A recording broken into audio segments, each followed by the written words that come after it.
Hello friends, आपका स्वागत है आपके अपने यूट्यूब चैनल ग्राफिक्स गुरुजी में। और जैसा कि पिछली वीडियो में आपने डिज़ाइन प्रिंसिपल्स के 6 जो मेन पॉइंट्स होते हैं, प्रिंसिपल्स होते हैं, उनके बारे में आपने सीखा। और आज जो है ये पार्ट 2 है उस टॉपिक का। तो आज की इस वीडियो में हम देखने वाले हैं बाकी के 6 पार्ट। वो है कंसिस्टेंसी, एफ डिज़ाइन पैटर्न, इसके अंदर मैं जेड डिज़ाइन पैटर्न भी आपको बताने वाला हूँ, white space, contrast, load time, speed और मोबाइल फ्रेंडली के बारे में। तो ये जो 6 पॉइंट्स हैं, पिछले पॉइंट्स की तरह ये भी काफ़ी इंपॉर्टेंट पॉइंट है और थोड़े से टेक्निकल कहूँगा मैं यहाँ पे है, क्योंकि जो पिछले वाले में आपने देखा था कि purpose, colour, typography, images, navigation, grid system, ये आप सुनते ही आए हैं बहुत बार कि ये इनको फॉलो करते हुए आपने डिज़ाइन बनाना चाहिए। लेकिन आज जो मैं बताने वाला हूँ नेक्स्ट वाले 6, ये काफ़ी इंपॉर्टेंट है। इनके बारे में आपने कम ही सुना होगा, हो सकता है काफ़ी लोग फर्स्ट टाइम इन चीज़ों के बारे में सुन रहे हो। लेकिन जो एक्सपीरियंस डिज़ाइनर्स होते हैं, यूआई यूएक्स डिज़ाइनर्स, वो हमेशा इन चीज़ों को भी फॉलो करते हैं। तो काफ़ी इंपॉर्टेंट रहने वाली है आज की ये वीडियो। तो चलिए स्टार्ट कर देते हैं। Graphics Guruji, learn, create and earn. तो पहला आज का पॉइंट जो है, पॉइंट नंबर 7 आज की इस वीडियो का, वो है कंसिस्टेंसी। यानी कि यहाँ कंसिस्टेंसी मीन्स सबसे पहला यहाँ यूआई के अगर लेके चलते हैं हम कि कंसिस्टेंसी उसमें क्या होता है, तो उसका मतलब है कि एक जैसा कुछ दिखाई देना पूरी वेबसाइट के अंदर। एक जैसा कैसे, मतलब कि हम ये नहीं है कि कहीं कुछ कलर लिए जा रहे हैं, कहीं पे कुछ बटन्स राउंड वाले ले लिए, कहीं पे शार्प वाले ले लिए, कहीं पे अलाइनमेंट्स किसी अलग टाइप की है, दूसरे पेज पे किसी और टाइप की अलाइनमेंट्स है। ऐसा नहीं, सेम एक जैसा दिखना चाहिए। हमारा डिज़ाइन जो पैटर्न है, लेआउट है, वो सारा एक जैसा दिखना चाहिए। तो यहाँ पे कंसिस्टेंसी का मीनिंग ये रहा कि consistency in UI design is concerned with making sure elements in user interface are uniform. एक जैसे दिखाई दें एलिमेंट्स। अभी हम इसी वीडियो में देखेंगे कि किस तरह से हम कंसिस्टेंसी को फॉलो करें। They will look and behave the same way. यानी कि फॉर एग्जांपल एक बटन ले लेते हैं। एक जगह तो आपका बटन माउस ओवर करने पे ड्रॉप शेडो लेके आ रहा है, दूसरे में कुछ ग्लो कर रहा है, तीसरे में कहीं और टाइप की ग्लो शेडो आ गई।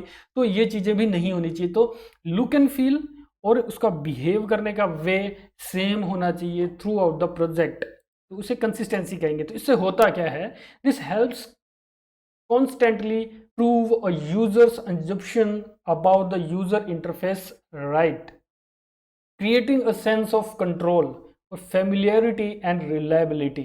मैं आपको इसका मीनिंग बता देता हूँ कि ये एक यूज़र जो है वो आपके डिज़ाइन को समझने लगता है, एजम्पशंस करने लगता है कि अच्छा ये चीज़ तो पहले भी इस डिज़ाइन में इस तरह से हो रही थी, तो ये उससे रिलेटेड चीज़ है, ये भी ऐसा ही है। यानी कि अगर बटन आप एक ही जैसे कलर के ले रहे हो तो देखते ही क्लियरली समझ में आ जाएगा कि ये बटन ही है।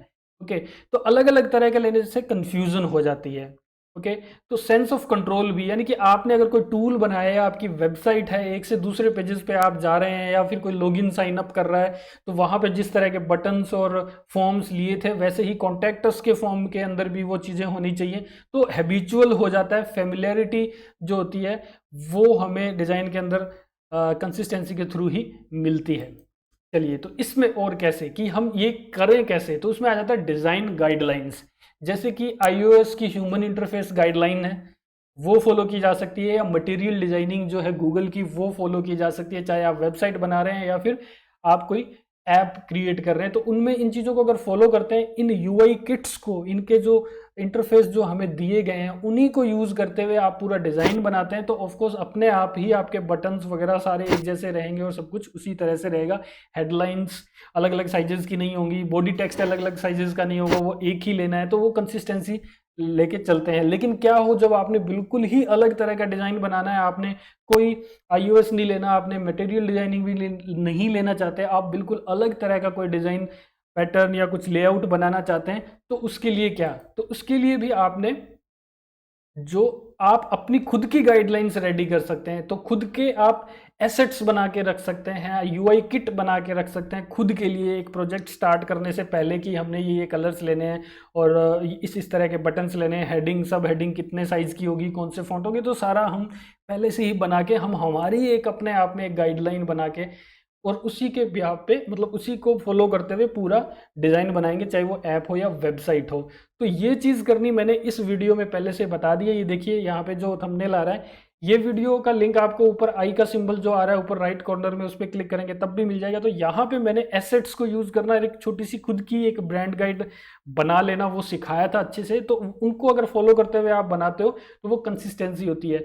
तो जैसा कि अभी आप स्क्रीन पे देख रहे हैं, ये देखिए इस तरह से एक जगह से कलर चेंज होता है तो वो सभी जगह पे कलर चेंज होना, इस तरह की चीज़ें हम एसेट्स अगर बना के लेके चलते हैं तो बनेगा। ये वाली वो थी एक छोटी सी यूआई किट थी कि हमने डिसाइड किया था प्राइमरी और सेकेंडरी कलर्स कौन से होंगे, नेचुरल जो न्यूट्रल कलर्स होंगे वो कौन से होंगे, टाइटल, सब title, body text, buttons, text buttons और ये सब कैसे होंगे वो हम डिसाइड करके चले थे। और हमने इसी को यूज़ करते हुए पूरा प्रोजेक्ट बनाया था। दोस्तों जिन्हें नहीं पता है वो इस सीरीज़ को ज़रूर देखें। जो वेबसाइट डिज़ाइनिंग की फुल सीरीज़ है उसी के अंदर हमने पूरा प्रोजेक्ट बनाया था इस चीज़ को फॉलो करते हुए।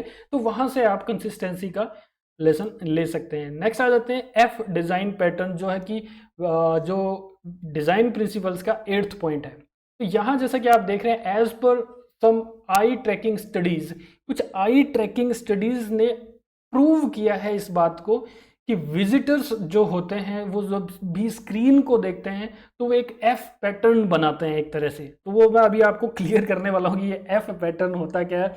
आप सोचते होंगे कि मैं भी तो स्क्रीन की तरफ देखता हूँ, मैंने कभी कोई एफ पैटर्न नहीं बनाया या ऐसा। बिल्कुल आप बनाते हैं, एफ या जेड पैटर्न, इन दोनों में से एक पैटर्न जरूर बनाते हैं। अभी आपको प्रैक्टिकली दिखाने वाला हूँ, आप भी अपनी आंखें मूव करके देखेंगे और लॉजिक देखने वाले हैं इस चीज़ के पीछे।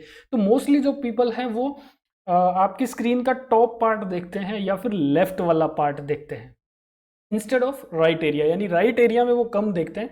टॉप और लेफ्ट का एरिया जो होता है वही ज़्यादा लोग ध्यान देते हैं। तो अब क्या, तो आपने जैसा कि ह्यूमन माइंड की मेंटेलिटी है उसी के अकॉर्डिंग अगर आप डिज़ाइन बनाते हैं तो वो ज़्यादा मीन्स की कन्वर्जन लेके आएगा, वो ज़्यादा इफेक्टिव रहेगा आपका डिज़ाइन। तो अगेंस्ट मत जाइए लोगों के बिहेवियर के, जैसा कि उनका बिहेवियर है उसके अकॉर्डिंग आप डिज़ाइन के मेन इंपॉर्टेंट जो पार्ट्स होते हैं, जो एलिमेंट्स होते हैं वो वाले इसी एरिया में रखें, टॉप के पार्ट में आए और वो लेफ्ट में आए, चाहे वो स्क्रॉल कर रहा है तो भी। चलिए तो अभी मैं आपको कुछ एग्जांपल देके देखता हूँ। यहाँ पे आप ये जो कुछ देख रहे हैं अजीब सी शेप, ये मैप है, हीट मैप इसे बोलते हैं।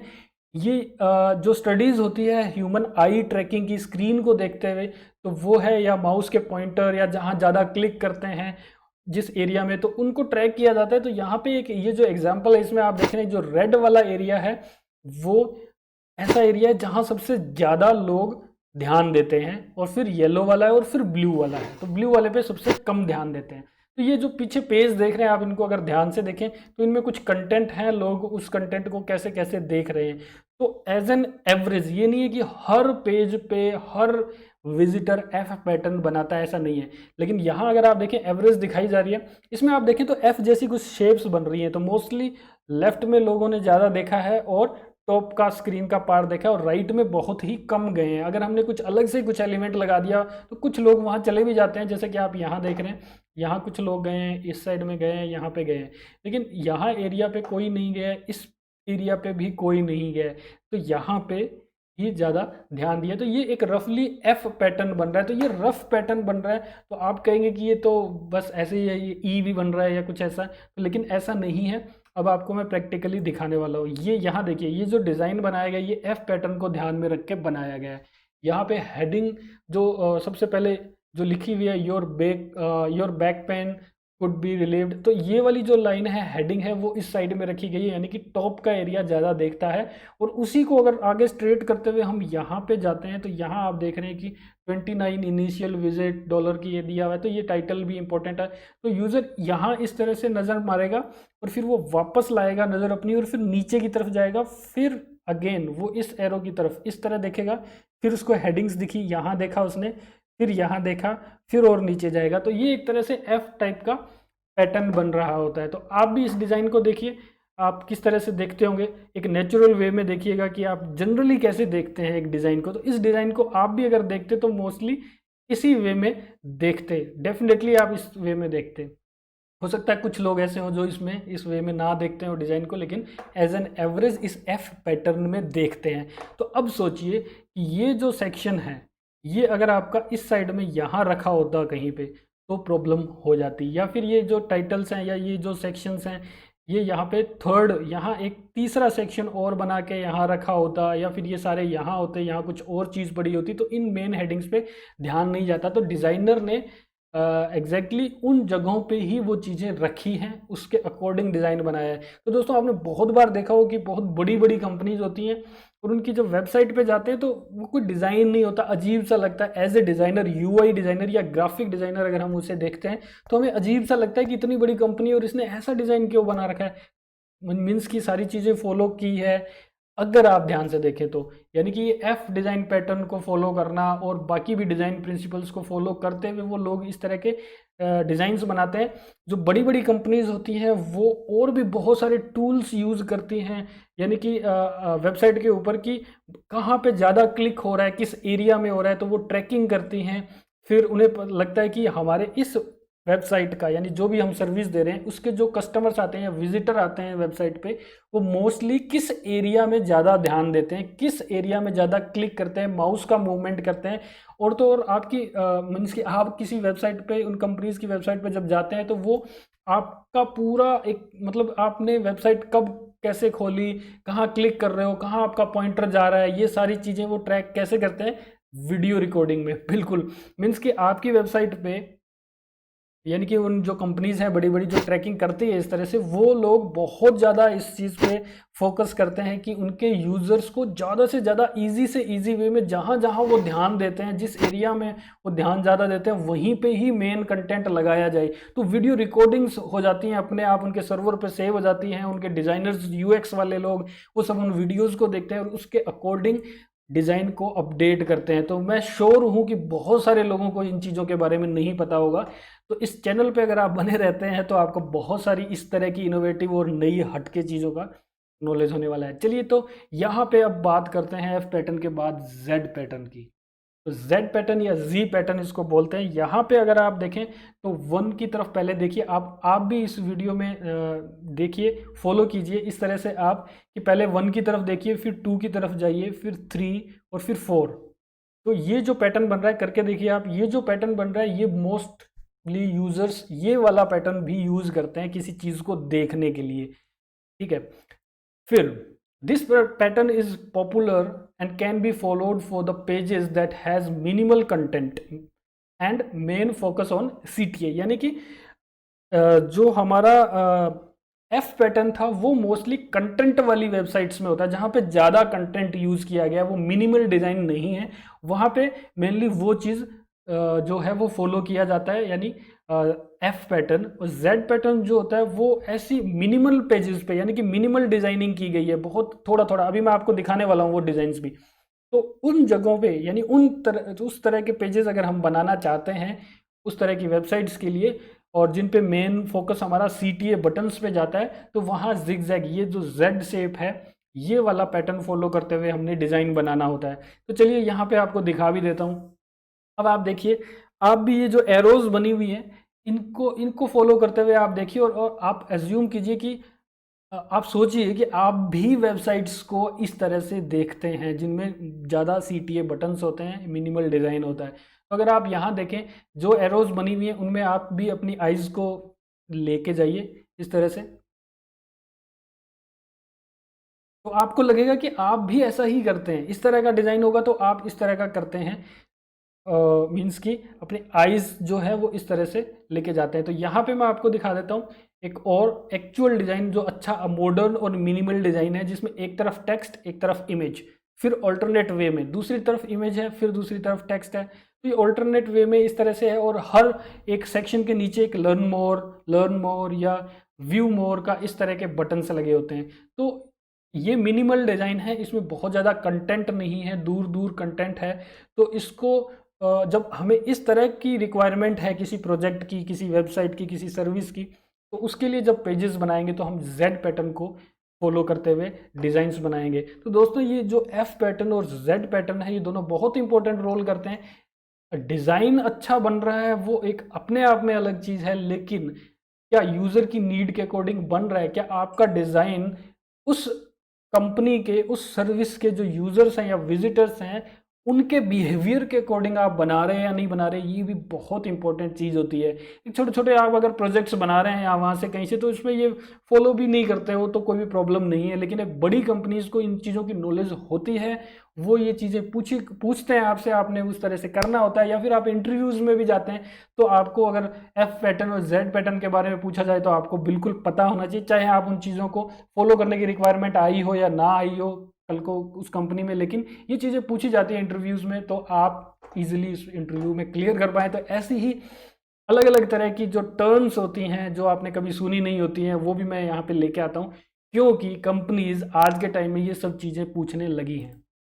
चलिए, तो 9th पॉइंट आ जाता है हमारा वाइट स्पेस के बारे में। तो वाइट स्पेस नाम कुछ लोगों ने सुना भी होगा, लेकिन जैसा कि इसमें वर्ड आ रहा है वाइट, तो इसका मतलब ये नहीं है कि वाइट कलर के बारे में ही बात की जा रही है कि वाइट कलर यूज़ करना है। तो काफ़ी बार आपके जो क्लाइंट्स होते हैं वो कह भी देते हैं कि इस वेबसाइट में मुझे वाइट स्पेस चाहिए, तो फिर आप वाइट कलर छोड़ते हैं उसमें। ऐसा नहीं है, ये नेगेटिव स्पेस होता है, यानी कि अलग अलग एलिमेंट्स के बीच में, यानी वेबसाइट में जैसे बटन्स, टेक्स्ट, इमेजेस, सेक्शंस लगे हुए हैं, तो उनके बीच में जो गैप रखना होता है उसे वाइट स्पेस कहते हैं। फिर चाहे वो कोई भी कलर का हो, राइट। बैकग्राउंड में अगर रेड कलर है पूरे में, या ग्रे कलर है, या कोई भी कलर है, जो आप गैप्स छोड़ते हो उसे वाइट स्पेस कहा जाता है यूआई डिजाइनिंग के अंदर।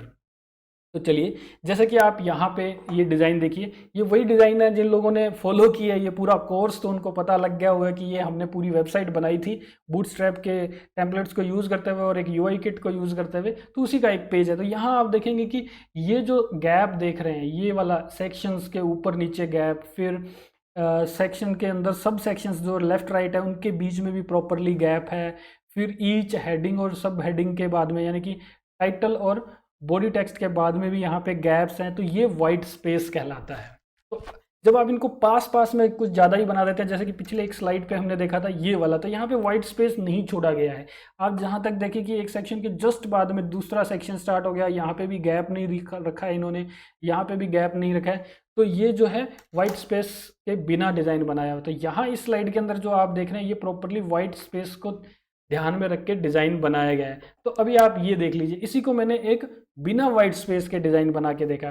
तो यहाँ पे क्या किया, मैंने चेंजेस किए आपके लिए ताकि आपको समझ में आ जाए। यहाँ देखिए, ये ऊपर वाला सेक्शन खत्म होते ही जस्ट उसके बाद में ये आ गया, तो प्रॉपर एक वाइट स्पेस यहाँ पे नहीं छोड़ा गया है, यहाँ पे प्रॉपर वाइट स्पेस नहीं छोड़ा गया है। ये टाइटल के बाद जस्ट बाद ही वहाँ पे ये इमेज आ गई है, फिर यहाँ पे इसके इमेज और कंटेंट के बीच में मतलब कि गैप नहीं रखा गया है। तो ये मिक्सअप होते जा रहा है, ये पूरा अपने आप में एक बंच ऑफ कंटेंट दिखाई दे रहा है। फिर अगर आप ये टाइटल्स और बॉडी टेक्स्ट को इनको देखें तो ये भी पास पास में आ गए, तो कोई गैप मतलब कि जो कंटेंट है उसको यूज़र आइज से कैटेगराइज नहीं किया जा सकता है, राइट, रीड करने में। तो ये पूरा एक तरह से पैराग्राफ टाइप का सा लगता है। तो ये वाइट स्पेस ना होने की वजह से डिज़ाइंस आपके अच्छे नहीं बनते हैं, चाहे आपने कितने अच्छे कलर्स लिए हैं, फ़ॉन्ट्स फॉलो किया है, कंसिस्टेंसी है, लेकिन अगर आपने वाइट स्पेस के बारे में ध्यान नहीं दिया अपने डिज़ाइन के अंदर तो प्रॉब्लम होगी। काफ़ी डिज़ाइंस आपने ऐसे भी देखे होंगे जिनमें बहुत ज़्यादा गैप होता है एक सेक्शन से दूसरे सेक्शन के बीच में।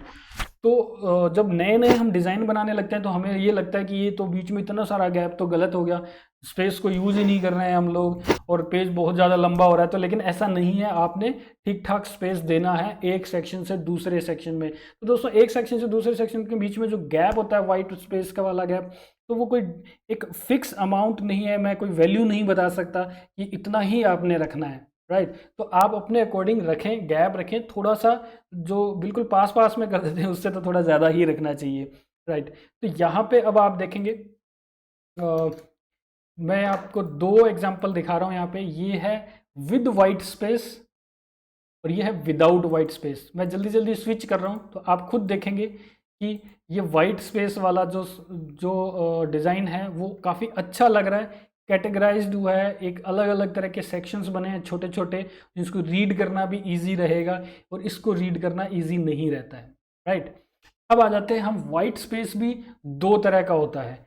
कई बार क्लाइंट बोल देता है आपको कि आपको जो वाइट स्पेस है वो एक्टिव चाहिए या पैसिव चाहिए। पैसिव वाइट स्पेस आपका सही नहीं है, उसको सही कीजिए, या एक्टिव वाइट स्पेस सही नहीं है तो आप सोचेंगे कि ये होता क्या है, फिर आप गूगल पे सर्च करेंगे। लेकिन क्योंकि आप इस चैनल के सब्सक्राइबर हैं तो आपको ये सारी चीज़ें भी मैं बताता रहता हूँ हर वीडियोज़ के अंदर। तो काफ़ी डीप चीज़ें होती हैं लेकिन ये जाननी बहुत ज़रूरी होती है। मोस्ट ऑफ टाइम प्रोजेक्ट में काम आना है, आपके इंटरव्यू में ज़रूर ये चीज़ें काम में आती हैं, तो ये टर्म्स आपको बिल्कुल पता होनी चाहिए।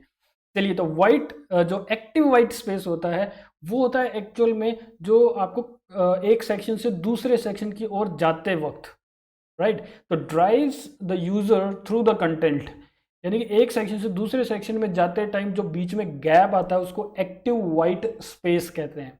तो मैंने यहाँ पे ये मार्क कर दिया, यहाँ पे आप देख रहे हैं ये ब्लू कलर का यहाँ पे दिखा रखा है मैंने। तो ये जो है एक्टिव वाइट स्पेस है। फिर हम चलते हैं पैसिव वाइट स्पेस में। तो आप जो रेड वाला एरिया मार्क कर रहा हूं मैं, ये पैसिव वाइट स्पेस है। इट मीन्स कि ये कौन सा स्पेस होता है, ये होता है हेडिंग और सब हेडिंग के बीच में, टाइटल और बॉडी टेक्स्ट के बीच में, या आइकन, कोई भी टाइटल दिया है तो उस टाइटल का जो आइकन लगाया है उसके बीच में। तो ये वाले जो गैप्स होते हैं विद इन सेक्शन वो पैसिव वाइट स्पेस होते हैं। तो ये भी बहुत इंपॉर्टेंट रोल प्ले करते हैं आपके डिज़ाइन में। तो यहाँ पे आप देख रहे हैं कि ये जो मैंने लाइंस थोड़ी मोटी वाली बनाई हैं, यहाँ पे ये वाली हो चाहे फिर ये हो ये हो, तो ये है हमारा एक टाइटल और सॉरी एक सब सेक्शन से दूसरे सब सेक्शन की तरफ के बीच में जो गैप होता है वो। तो अगर इस तरह से पूरे डिज़ाइन में आपने कहीं पे भी चीज़ें यूज़ करनी है तो आपने सेम रखना पड़ेगा ये सब, राइट। और ये जो पतली लाइनें हैं वो अगर आप देखें तो ये है टाइटल और बॉडी टेक्स्ट के बीच का गैप। तो पूरी वेबसाइट में सभी पेजेस में जहाँ पे भी एक टाइटल और बॉडी टेक्स्ट आता है तो उसके बीच का जो गैप होगा वो सभी जगह आपने सेम रखना है। ये भी चीज़ जो कंसिस्टेंसी वाला पॉइंट था वहाँ पे भी ये चीज़ फॉलो की जा सकती है कि कंसिस्टेंट गैप रखना है आपने, कहीं ज़्यादा कहीं कम ऐसे नहीं रखना है। अगर आपने कोई भी टाइटल लिया उससे पहले आइकन लगाया तो उनके बीच में भी गैप जो है through out the project same रहना चाहिए। फिर अगर आपने कोई सेक्शन बनाया उसकी बॉडी टेक्स्ट था जैसा कि यहाँ पे आप देख रहे हैं, तो बॉडी टेक्स्ट के बाद में जो बटन आया है तो बॉडी टेक्स्ट और बटन के बीच में जो गैप है वो थ्रू आउट द प्रोजेक्ट सभी पेजेस पे, ऐसा अगर कहीं पे भी आ रहा है कि बॉडी टेक्स्ट के बाद बटन लगाना पड़ रहा है तो सभी जगहों पे आपने सेम साइज रखना पड़ेगा, मतलब कि सेम गैप रखना पड़ेगा, राइट। चलिए, तो पॉइंट नंबर 10 पे आ जाते हैं, ये है कंट्रास्ट का। It makes certain parts of your design stand out to your users, यानी कि कंट्रास्ट का मतलब सबसे पहले नॉर्मली हम ले लेते हैं ब्लैक एंड व्हाइट, यानी बिल्कुल डिफरेंट, एक चीज़ दूसरे से बिल्कुल डिफरेंट होती है तो वो कंट्रास्ट कहलाता है। अगर आपने ग्रे और लाइट ग्रे और डार्क कलर मीन्स उसकी ब्लैक कलर ले लिया तो वो एक ही जैसे हो गए, उनमें कंट्रास्ट नहीं है, राइट। लाइट पिंक कलर तो उनमें भी कंट्रास्ट नहीं है, राइट। अगर आपने रेड और ब्लू लिया है तो उसमें कंट्रास्ट आ गया, बिल्कुल बिल्कुल डिफरेंट आ गया। तो वो चीज़ें हमने डिज़ाइन के अंदर भी बहुत ज़्यादा फॉलो करनी होती है, बिल्कुल ध्यान रखना होता है। तो वो भी चीज़ें मैं आपको यहाँ पे बताने वाला हूँ। वैसे ये जो कंट्रास्ट टॉपिक है ना, इसके ऊपर पूरी अलग से एक वीडियो बनाई जा सकती है। इसमें बहुत सारी लॉजिक वाली चीज़ें हैं जो आपको समझनी चाहिए। तो मैं चाहूँगा कि इसी टॉपिक पे एक और भी वीडियो बनाऊंगा जिसमें आपको काफ़ी नई चीज़ें पता लगने वाली है जो आपने कभी पहले नहीं सुनी होगी। तो कुछ चीज़ें मैं आपको यहीं बताने वाला हूँ इसी वीडियो में। चलिए, तो कंट्रास्ट से मीनिंग हमारा क्या रहता है, ये देखिए। अभी मैंने एक एग्जांपल दिया आपको यहाँ पे, ये जो डॉट डॉट्स दिख रहे हैं ये मान लीजिए पूरी वेबसाइट के अलग अलग एलिमेंट्स हैं, इमेजेस, टेक्स्ट, बटन्स, ये सारी चीज़ें हैं, राइट। तो यहाँ पे लाइट सारे कलर हो गए हैं मेरे इस डिज़ाइन के अंदर। हल्का सा हमने कुछ बीच में ग्रे कलर का लिया लेकिन ओवरऑल तो ये लाइट कलर्स हो गए, तो इनमें स्टैंड आउट नहीं हो रही कोई चीज़ आपकी। तो कई बार हम लोग जब डिज़ाइन बना रहे होते हैं तो उसमें ये नहीं है कि मैं ये नहीं कह रहा कि लाइट कलर्स यूज़ करते हैं तभी प्रॉब्लम है। अगर आपने डार्क कलर भी यूज़ किए और एक जैसे से कलर्स यूज़ कर दिए पूरे के अंदर, तो हमेशा हमारे डिज़ाइन के अंदर हम कुछ चीज़ों को बताना चाहते हैं कि ये ज़्यादा इंपॉर्टेंट है। ये देखिए, ये बटन है, इस पर क्लिक कीजिए, या ये हेडिंग है, ये देखिए, या फिर कोई कॉल टू एक्शन, कोई भी चीज़ हो सकती है। तो वो हमने स्टैंड आउट करनी होती है कुछ चीज़ें। अगर सारा एक ही वे में, एक ही पैटर्न में और उसमें बने जा रहा है तो फिर आपका डिज़ाइन कन्वर्जन नहीं लेके आएगा, यानी कि जो चीज़ क्लाइंट को चाहिए, जिस पर्पज़ के लिए वेबसाइट बनाई है, तो वो पर्पज़ सॉल्व नहीं हो पाता है। तो यहाँ देखिए, अभी मैंने आपको दिखाया, तो यहाँ क्या हो रहा है, एक डॉट को मैंने इस तरह से कर दिया। अब आप खुद देखिए कि जो पहले हमारा डिज़ाइन था, ये दो डॉट्स थी, वो मिक्सअप सा था, वो कुछ अच्छा नहीं लग रहा था इतना भी। यहाँ पे एक मैंने डॉट को कंट्रास्ट में लेके आया तो ये पूरा ग्रुप जो है वो बहुत अच्छा दिखने लगा, राइट। तो जैसे ही इसको देखेगा, ध्यान हमारा सबसे पहले, कोई भी यूज़र देखेगा सबसे पहले इस वाले पिंक वाले जो बटन पे जाएगा, यानी कि जो हमारा सर्कल है उसी के ऊपर जा रहा है ध्यान, राइट।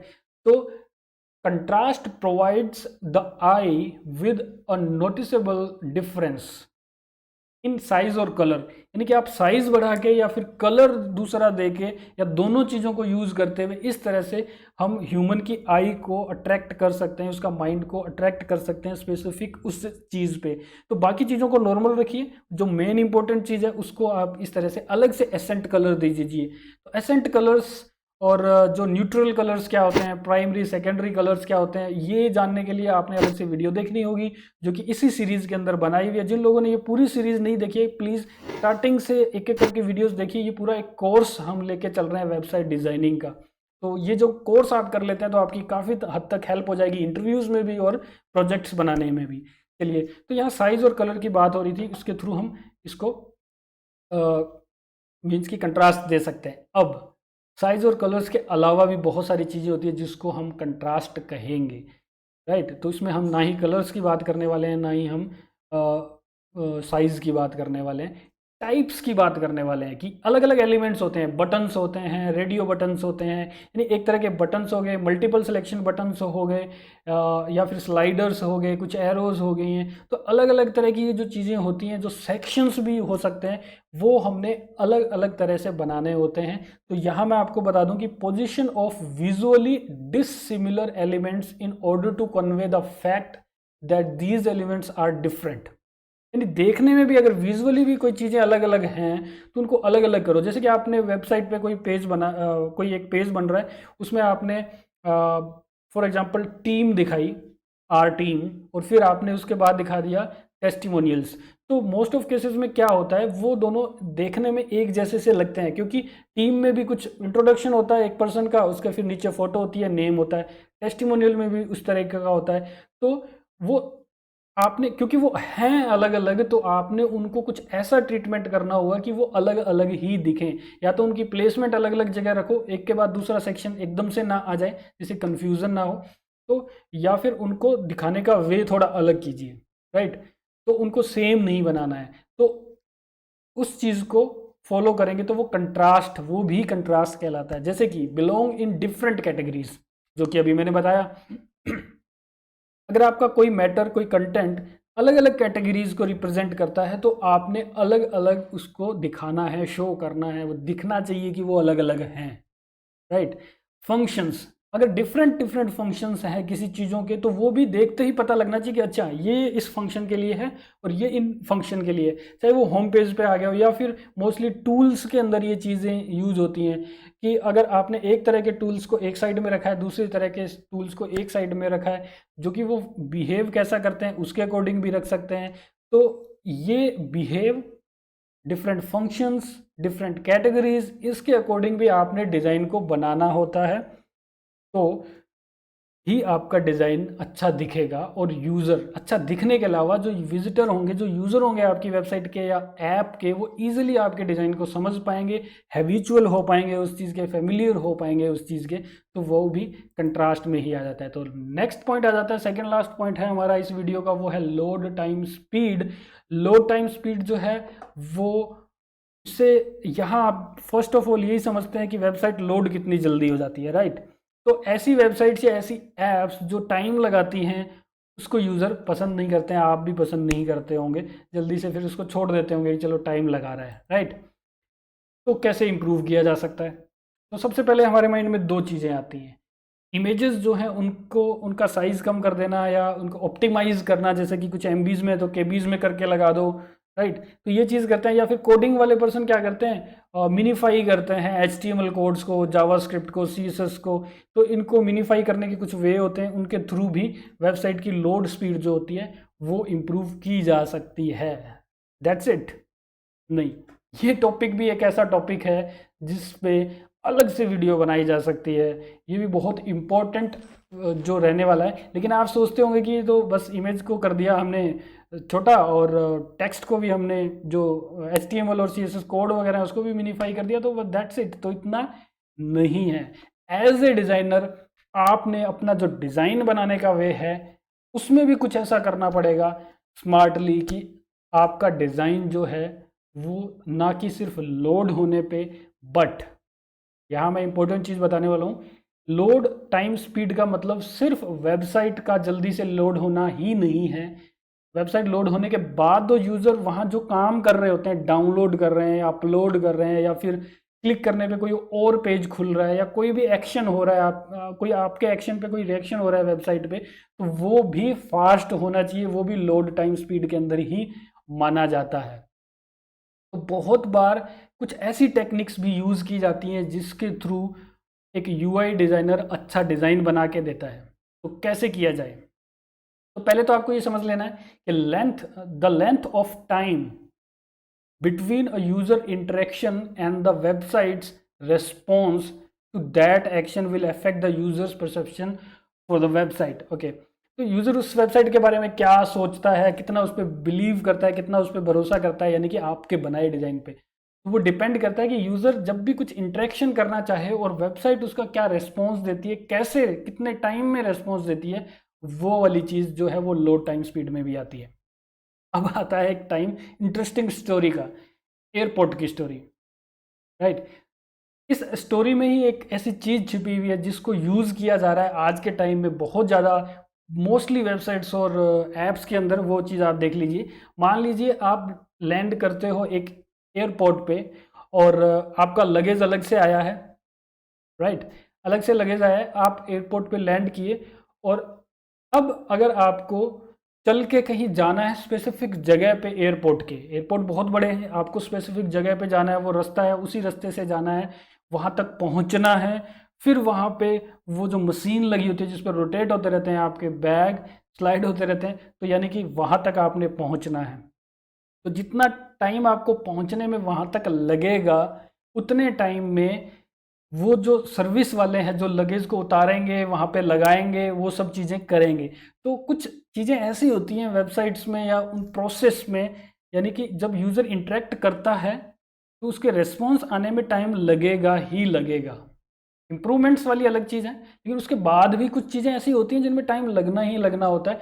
तो उस केस में क्या किया जाए? तो जैसे कि पैसेंजर्स को लैंड होने के बाद, एरोप्लेन से उतरने के बाद स्पेसिफिक जगह पे पहुंचना पड़ा, तो जगह पे पहुंचते टाइम उनको एंटरटेन किया गया। कैसे? कि आजकल देखते हो आपके एयरपोर्ट्स बहुत अच्छे अच्छे बन रहे हैं, वहाँ पे अट्रैक्टिव चीज़ें लगाई जाती है, कुछ स्टैच्यूज़ लगाए जाते हैं, या फिर बहुत तरह की चीज़ें होती है, तो वहाँ एंटरटेन होते जा रहे हैं वो लोग। बीच बीच में साइन बोर्ड्स भी लगे होते हैं कि दिस साइड जाना है, आपने लगेज के लिए दिस साइड जाना है, तो वो एंटरटेन होते रहते हैं एक तरह से, राइट। कुछ लोग होते होंगे जिसको सोचते होंगे ये इरिटेटिंग है, मुझे वहाँ तक पहुँचना, दैट्स अनदर टॉपिक, राइट। तो आप वहाँ तक जाते हैं, फिर आपका एक बहुत ही अच्छे हॉल के अंदर आपके बैग जो होते हैं वो रोटेट कर रहे होते हैं, आप उसको देखते हैं, फिर अपना बैग लेते हैं, आपको लगेज मिलता है। अब मानिए कि, सोच लीजिए कि आपको अगर वहीं पे, देखो लगेज अनलोड करने में टाइम लगना ही लगना है, तो उसको ये घुमा के वहाँ तक पहुँचाया गया जो पैसेंजर्स हैं उसको। तो क्या आप भी यूआई के अंदर कुछ ऐसा कर सकते हैं कि यूज़र को एक्चुअल डेटा दिखने से पहले जो टाइम लग रहा है उसको एंटरटेन किया जाए, यानी उसको कुछ ना कुछ ऐसा दिखाया जाए जिससे उसकी क्यूरियोसिटी और बढ़े, उसको दिलचस्पी आए उस चीज़ के अंदर, वो वेट करे भी तो उसको पता भी ना चले कि मुझे वेट करना पड़ा, राइट। मोस्टली क्या होता है, 2 या 3 सेकंड के अंदर अगर वेबसाइट ओपन नहीं हुई है, ऐप ओपन नहीं हुई है, या एक्शन का रिएक्शन नहीं दिया है ऐप या वेबसाइट ने, तो यूज़र उसको छोड़ जाता है। लेकिन मान लीजिए आपको 3 सेकंड लगनी ही लगनी है, 4-5 सेकंड लगनी ही लगनी है, तो आप क्या करेंगे? तो शायद कुछ लोग आप में से अभी जो वीडियो देख रहे हैं वो कहेंगे कि लोडर लगा दो, जिसमें एक जो व्हील है वो घूमता रहेगा। तो दोस्तों वो बहुत पुरानी चीज़ हो गई। व्हील घूमता हुआ बहुत इरिटेट करता है, या आर ग्लास जो होता है वो जो अप डाउन होता रहता है, बहुत ही इरिटेटिंग चीज़ हो गई है, बहुत ज़्यादा लोगों ने देख लिया। तो उसका सॉल्यूशन क्या है? यूआई डिज़ाइन के अंदर हम ऐसा क्या करें इस स्टोरी को यूज़ करते हुए? तो वो है कंटेंट स्केलेटन्स। जो कि आपके सामने यहाँ पे आप देख रहे हैं। आप हॉरर कह सकते हैं लोग कुछ लोगों के लिए। कंटेंट स्केलेटन्स ये भी एक ऐसी टर्म है जो यूआई यूएक्स डिज़ाइनर्स को बहुत अच्छे से पता होनी चाहिए। इंटरव्यूज़ में बहुत बार ये चीज़ पूछी जाती है कंटेंट स्केलेटन्स के बारे में। तो अगर आपको नहीं पता है तो आप, क्योंकि ग्राफिक गुरुजी चैनल पे है, तो आपके लिए मैं हमेशा लेके आता रहता हूँ इस तरह की टर्म्स जो बहुत ज़्यादा पूछी जाती है। मैं खुद इंटरव्यूज़ लेता हूँ तो मुझे पता है कि क्या चीज़ें ज़रूरी हैं आप लोगों को जाननी, तो वो मेरी वीडियोज़ में, सभी वीडियोज़ में ऑलमोस्ट होती हैं इस तरह की चीज़ें। ओके, तो यहाँ पे जैसे कि आप देख रहे हैं स्केलेटन को मैंने दिखाया है। तो स्केलेटन ये क्या चीज़ दिखाना चाहता है, ये क्यों मैं आपके सामने लेके आया हूँ। मान लीजिए आप ह्यूमन नहीं हैं, आप कुछ और लिविंग थिंग है, आपको फर्स्ट टाइम ह्यूमन देखने को मिलना है। आपने किसी तरीके से आए और आपने स्टार्ट किया और कहीं से वो लोड हो रहा है। मान लीजिए ये इमेजिनेटरी मैं एक एग्जांपल ले रहा हूँ। तो वो जो एक्चुअल ह्यूमन बनने में जो टाइम लग रहा है, मान लीजिए कुछ सेकंड्स लग रही हैं, तो उससे पहले अगर आपको ये स्केलेटन दिखा दिया जाए, ये पहले दिखा दिया जाए, तो आप वेट करेंगे। अगर कुछ भी नहीं दिखाया है, वहाँ पे व्हील घूम रहा है या फिर कुछ भी नहीं हो रहा है, वाइट कुछ आ रहा है और थोड़ी देर बाद आपको ह्यूमन दिखाई देगा वहाँ पे, तो हो सकता है आप छोड़ जाएं उस जगह को, आप नहीं देखना चाहेंगे, राइट। तो अगर आपको जल्दी से, जैसे ही आप आए वहाँ पे आपको स्केलेटन दिखाई दिया और उससे आपको आइडिया होने लगेगा कि मुझे कैसा कुछ दिखने वाला है, राइट। तो ये स्केलेटन्स भी यूज़ किए जाते हैं हमारे यूआई डिज़ाइन के अंदर। कैसे, जैसे कि अब आप एग्जांपल देख रहे हैं, आपको पता हो गया होगा, आपको इन चीज़ों को पता भी था कि ऐसा कुछ आपने देखा भी होगा मोबाइल एप्लीकेशन में, वेबसाइट्स में, लेकिन आपने कभी ये नहीं सोचा होगा कि मुझे ये डिज़ाइन करना चाहिए। ऑफ कोर्स आपको करना चाहिए कि कंटेंट कैसा लोड होने के बाद कैसा दिखने वाला है, उसका एक स्केलेटन आपने बनाना होता है एक यूआई डिज़ाइनर को, जिससे कि हम यूज़र को, विजिटर को वेट करवाते टाइम हम ये चीज़ दिखाते हैं। तो आजकल मोस्टली वेबसाइट्स इसको यूज़ कर रही है, इंस्टाग्राम हो गया या फिर लिंक्डइन है, फेसबुक भी है, ये देखिए, या फिर ड्राइव भी है, गूगल ड्राइव, उसमें भी। तो या तो देखिए पूरा पेज ही इस तरह से मेन्यू आ गई है टॉप की, नीचे का जो कंटेंट है जो स्पेसिफिकली आपके लिए है, आपका कंटेंट है, वो लोड होने में थोड़ा सा टाइम लग रहा है। अगर आपके नेट भी स्लो है तो भी आपको ये चीज़ें पहले ही दिखने लग जाएगी, ताकि आप थोड़ा सा एंटरटेनमेंट होंगे, एक्साइटमेंट आएगी आपके अंदर, आप वेट कर लेंगे, लेकिन आपको पता भी नहीं चलेगा कि आपने कितनी सेकंड वेट कर लिया, राइट। तो गूगल ड्राइव पे अगर आप देखते हैं बाकी चीज़ें लोड हो जाती हैं, कुछ सेक्शंस हैं जिनको स्केलेटन के वे में दिखाया जाता है, कंटेंट स्केलेटन्स दिखाए जाते हैं उसके, तो वो भी काफ़ी इफेक्टिव रहता है। तो ये हो गया हमारा लोड स्पीड का। अब एक चीज़ और आती है, what is performant design. Performant design क्या होता है, ये बिल्कुल नई चीज़ होगी आप लोगों के लिए। हो सकता है कुछ 10% लोगों ने इसके बारे में सुना भी हो, लेकिन ये काफ़ी इंपॉर्टेंट चीज़ है, ये अपने आप में एक पूरा यूआई प्रिंसिपल हो जाता है। तो यहाँ पे 5 फंडामेंटल प्रिंसिपल्स यूज़ किए जाते हैं परफॉर्मेंट डिज़ाइन के अंदर, जो कि एक यूआई डिज़ाइनर को पता होना चाहिए। जो हमारा स्केलेटन वाला पार्ट था, कंटेंट स्केलेटन, वो इनमें से एक था। इसी तरह की लॉजिकल, काफ़ी हैरान करने वाली चीज़ें जो है वो इसमें 5 जो पॉइंट्स हैं, design is fast, design feels fast, design is simple, design works everywhere, design is for everyone. ये जो 5 पॉइंट हैं उनके लिए मैं अलग से एक वीडियो लेके आने वाला हूँ बहुत ही जल्दी। जिन लोगों को उस वीडियो का नोटिफिकेशन चाहिए वो सब्सक्राइब जरूर करेंगे और पास में आ रहे बेल के सिंबल पे भी क्लिक करेंगे ताकि उसको नोटिफिकेशन मिले इस वाले वीडियो का। तो जल्दी से लास्ट पॉइंट पे चल पड़ता हूँ मैं यहाँ पे, वो है पॉइंट नंबर 12, मोबाइल फ्रेंडली। छोटा सा पॉइंट है, यानी कि आपने रेस्पॉन्सिव डिज़ाइन बनाने होते हैं। आपकी वेबसाइट अगर मोबाइल पे क्लियरली ओपन नहीं हो रही है, सही से ओपन नहीं हो रही है, कुछ प्रॉब्लम आ रही है अगर उसके अंदर, तो प्रॉब्लमेटिक है, यानी कि आपके यूज़र उस चीज़ को यूज़ भी नहीं कर पाएंगे। तो इसको रेस्पॉन्सिव डिज़ाइन बोलते हैं। यानी कि आपने सबसे पहले तो मोबाइल का सोच के ही बनाना है आपकी डिज़ाइंस को। यानी कि आपने कुछ अगर डेस्कटॉप पे बना दिया है, पहले से वेबसाइट चल रही है, उसको मोबाइल में कन्वर्ट करना है, तो अगर आपका डिज़ाइन अडेप्टेबल नहीं है मोबाइल स्क्रीन्स के लिए, तो आपको रीडिज़ाइन करनी पड़ेगी वो यूआई, जो कि अच्छे से दिखाई दे मोबाइल के ऊपर। ओके, अगर आप बूटस्ट्रैप को फॉलो करते हुए, बूटस्ट्रैप की जो गाइडलाइन है उसको यूज़ करते हुए अगर आप डिज़ाइंस बनाते हैं, तो फिर आपका डिज़ाइन डेफिनेटली मोबाइल में, चाहे आप टैब में या फिर आप लैपटॉप में देखिए, किसी भी साइज़ की स्क्रीन में देखिए, आपका डिज़ाइन परफेक्टली फिट होगा ही होगा। चाहे आप अलग से डिज़ाइन ना बना के दें, फिर भी पहले से ही डिसाइड हो जाएगा, क्योंकि आपने बूटस्ट्रैप को फॉलो करते हुए बनाया है, एक ग्रिड को यूज़ करते हुए आपने डिज़ाइन बनाया है, राइट।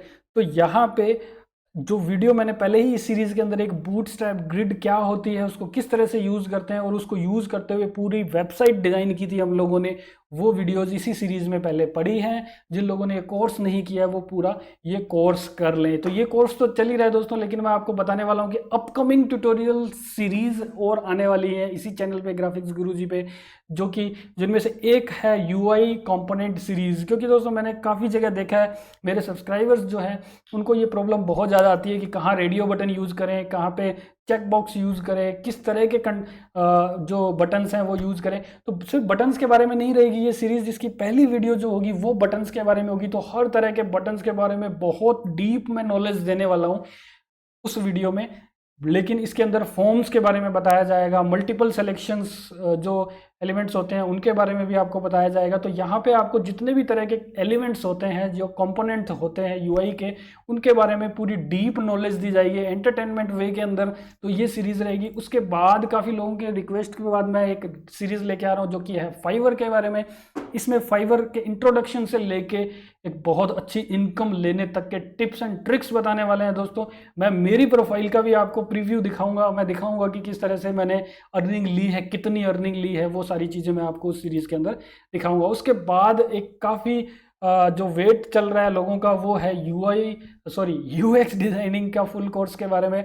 तो वो भी मैं स्टार्ट करने वाला हूँ। इसके बारे में भी बहुत सारी स्टडी और R&D चल रही है कि किस तरह से आपको बेस्ट वे में UX को समझाया जाए, विद एग्जाम्पल्स, विद प्रैक्टिकल्स आपको ये सीरीज़ पूरी करवाई जाएगी।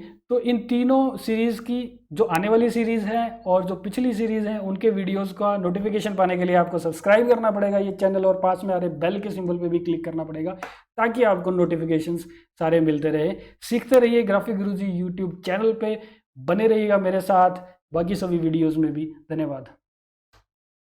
Graphics Guruji, learn, create and earn.